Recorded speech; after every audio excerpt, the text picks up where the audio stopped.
I believe that you've been consistent at that, what you are saying right now, beyond the church, reaching beyond the church, and even beyond, even with regard to costuming, music videos. I can say, so it means it was something intentional. Very intentional and prophetic at the core. And so,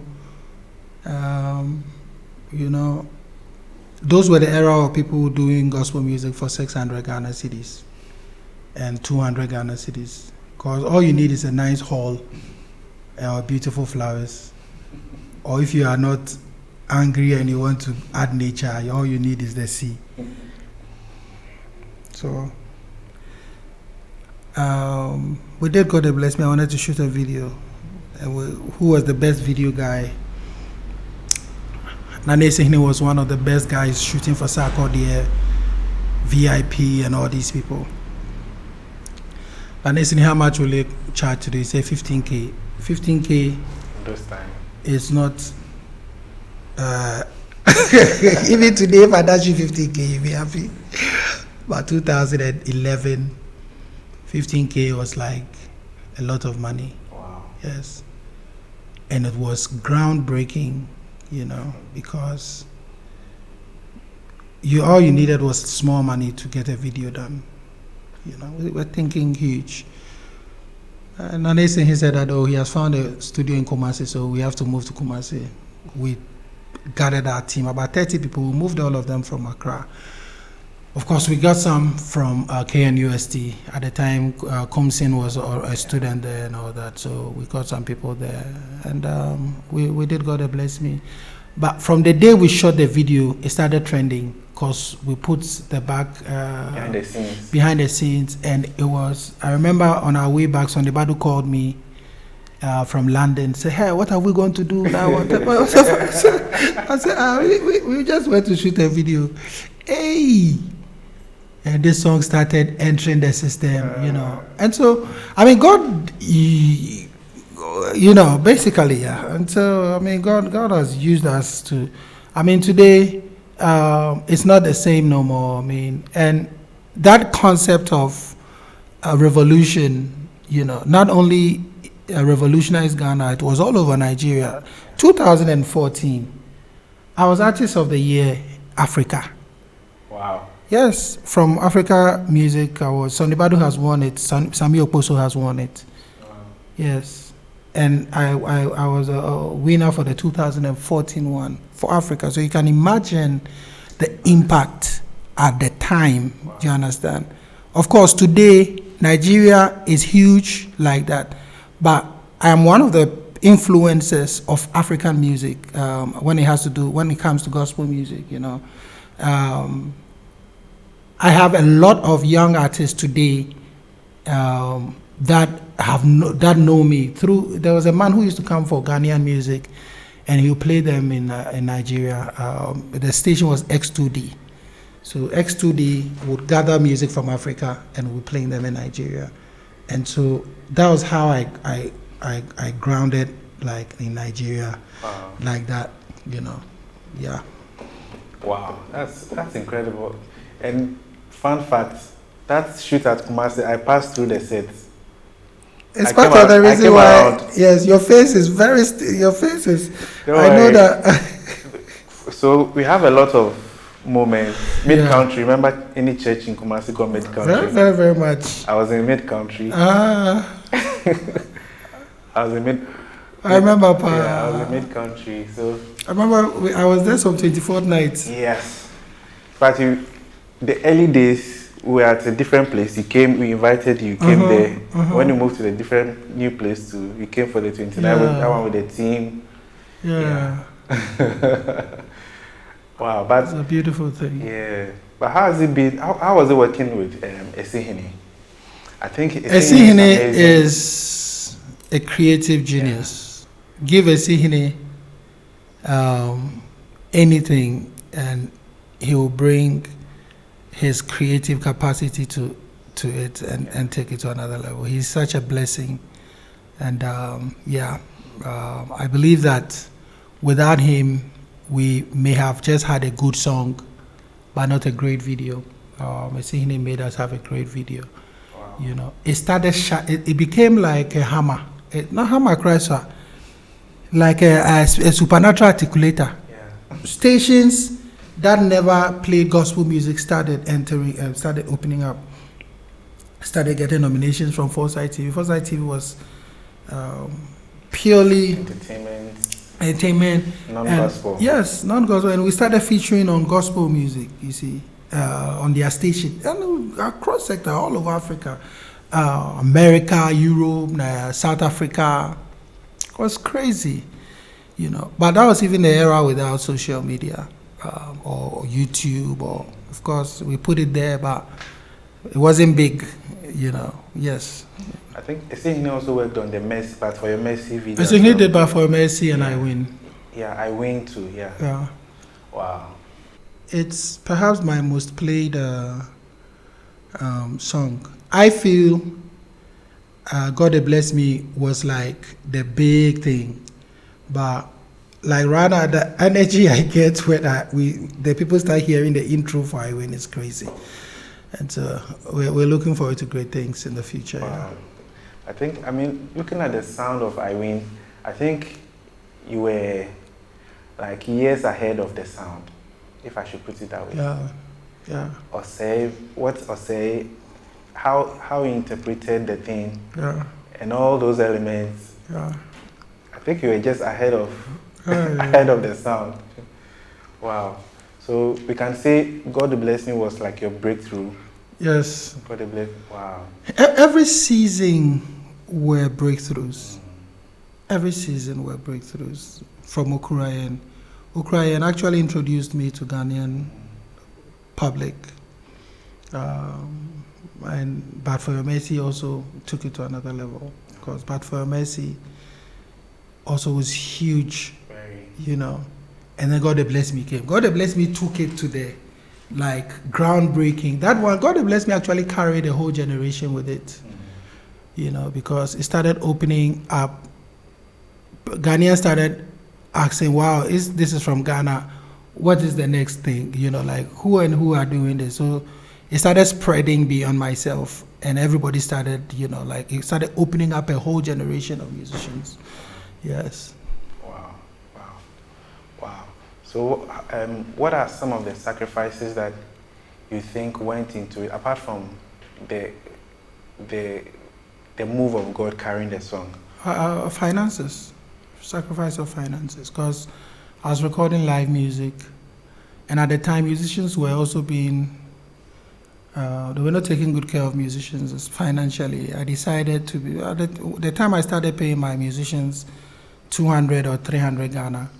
Most artists were paying 20 cedis, 15 cedis for gigs. I was paying my musicians when I go out with them. I would pay them huge, you know. And when like we go to studio, we do stuff, you know. Yeah, videos, productions, the music productions that we started doing, and where I was also pushing the music to enter, you know. Yeah, it's a lot of money. It's a lot of money, and much of it have, you know, like I've not had people like, okay, so we've done this, so we need 100,000, then they'll give us money. No, faith. You know, I virtually have self-pushed thing. We don't contribute to do anything. It's money that I would get for us to do something. That is where I would put it. And yes, yeah. Wow. Yeah. Wow. Talking about sacrifices, I think whether a Facebook post or an interview somewhere, you mentioned that you sold a car. Of course. Yeah. Tell me about that for a project. We wanted to record a thing, and we had already started, you know, we're moving forward. Then realized that the work has to be done, you know, and I'm driving the car, yeah, and the car too, no. If I say I can get money to do the job, I find myself as a servant of God. Whatever I have to do to get the work done, I'll do it. And it's not just that, we've really committed a lot of sacrifice to get contemporary gospel where it is today. not only for Cwesi Oteng, for the whole, especially Ghana and Africa at large, of course, for contemporary music to become mainstream today. It's not easy. My pastors used to call me that, do I have a second family somewhere? Like, my pastor called me, Bishop Sam, he said, Cwesi, do you have a second family somewhere? Like, because my wife was complaining, everybody was complaining. Like, every money that comes into my hands is going into music or production or getting something, Wow. Yeah, you see. How did that affect your family? Oh, we're good. At the time, I was married fresh and into much of the marriage before I started having children. I think as my children getting older, my attention also, and of course, family was in there. But the time it was just me and my wife. For some sit up at all. For some sit up. We'll push, we'll be, well, yeah, we are in the work. And I was not even sleeping. Wow. We're working around the clock. Yes. Yes. And so I'm at a place where I'm happy when I see everybody breaking through. I've never seen any artist or musicians that, like, I wish I was. Like, I'm happy being myself, I love everybody. I respect everybody's journey, basically. Yeah. And we're happy. I think that anybody can achieve anything that they set their hearts and minds to, and God bless the work of everybody, basically. Wow. Yes. But we've done something that is special. It is. Yes. We've done something that is special. I'm not one that is, recently I was somewhere and I was telling the people how I don't see awards as the standard of excellence. Awards are awarded to excellent people. I've received several awards. I like that. Awards are awarded to excellent people. Yes. So the fact that you were even nominated means you have something excellent to also offer. But it is also not the standard. A standard of excellence, because in the eyes of God, a singer in a church unknown to anybody can be entertaining God more than any of us. True. Who call ourselves anything. I like that position. If ever God will give me that honor, than to be receiving awards on stage. Wow. Recently I met somebody, and the person said that they always thought that I would be the first artist of the year from gospel. I told them that if I wanted to be the first gospel artist of the year, I won't tell Charterhouse what I've told them. I've blasted them.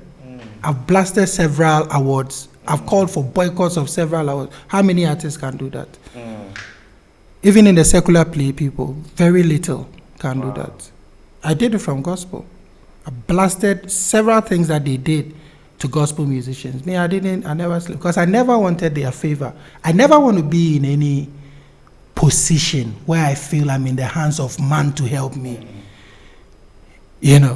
I've blasted them. I've blasted people. They don't nominate my music. Yeah. Recently, I was telling Mama Dinah kill me. I thought, and they were surprised. They said, "Oh, it's not so." I said, "Oh, we've sent our music for them to nominate. They don't nominate." And it was after I blasted them when they said that gospel artists are the highest bribe payers for awards. I said, "Hey, is it true? Is it true? Is it because is it the reason why I was in 7 categories, including Artist of the Year, and you gave Gospel Artist of the Year to somebody else? That person had only Gospel Artist of the Year nomination, but she received the Artist of Gospel Artist of the Year. And I was in several categories, 7, including Artist of the Year, with VIP, Sarkodie, and all these people. But somebody who had 1 nomination received Gospel Artist of the Year. Does it make sense? Is it true? So if it is true, then come and tell us the person. Joanna, don't say that gospel artists do that. I've never paid money for awards. Actually, don't see it as a standard. It's not my. I'm a Dag. He was Mills trained person. We are not trained for celebrity things. We like to do menial things for God. I'm a typical lighthouse boy. We are not trained like, our training is not to be like it's like when we enter the church, your church is the one that is with golden seats. Like, no, we want to sit with the God. Our training is different.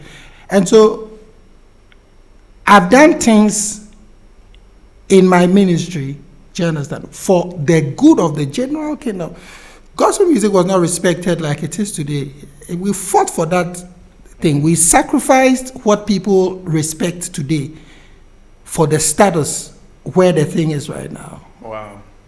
Yes.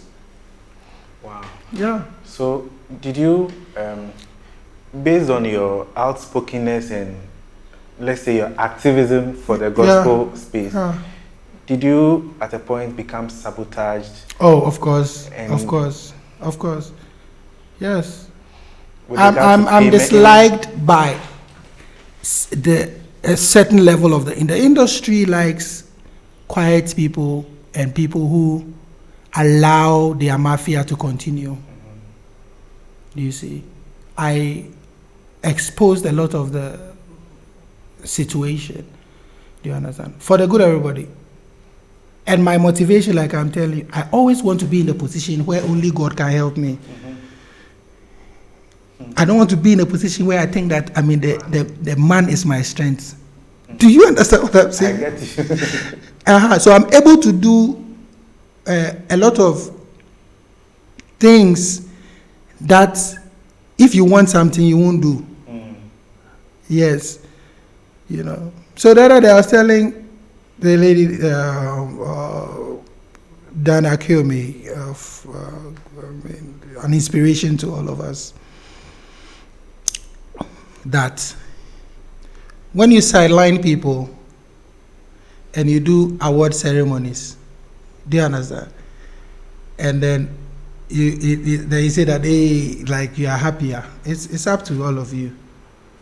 Do you see? Me, I've received awards in this country, but if anybody thinks that they gave me an award, so I should keep quiet for them to be able to call gospel artists bribe payers for awards, and every gospel artist is quiet, and I say that that's a stupid talk, and people are have it, and people are hiding themselves from me. No, I'm on the side of God.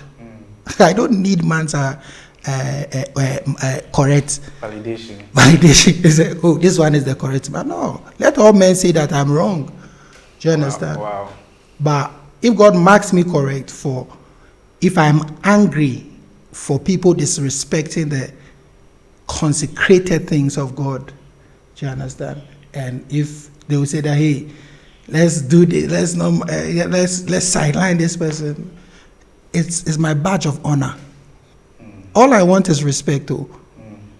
Not if you respect me, you say, no, the guy though, where he's doing this thing now, it is a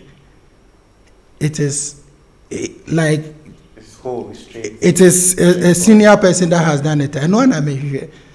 Wow. If that thing is in your head, we are good. Yes, that's what I'm looking for. Not anybody's approval or okay. Wow.